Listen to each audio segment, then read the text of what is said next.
بسم اللہ الرحمن الرحیم۔ السلام علیکم ورحمۃ اللہ۔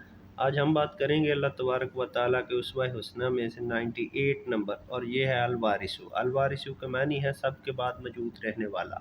سب چلے گئے، ختم ہو گئے، اس کے بعد بھی موجود رہنے والے کو وارث کہتے ہیں۔ دنیا میں بھی وارث کو وارث اس لیے کہا جاتا ہے کہ مریض جب مر جاتا ہے، اس کے لواحقین میں جو لوگ باقی رہ جاتے ہیں ان کو وارث کہا جاتا ہے کہ وہ چلا گیا، مر گیا شخص، اس کے بعد یہ بندہ اس کا وارث ہے۔ اور اللہ تبارک و تعالیٰ کی ذات چونکہ وارث ہے تو یہ کائنات جو ہے ظاہر باطن کے اعتبار سے جب فنا ہو جائے گی تو صرف اللہ تبارک و تعالیٰ کی ذات باقی رہ جائے گی، تو لہٰذا کائنات کے ختم کے بعد بھی اللہ تبارک و تعالیٰ کی ذات موجود رہے گی۔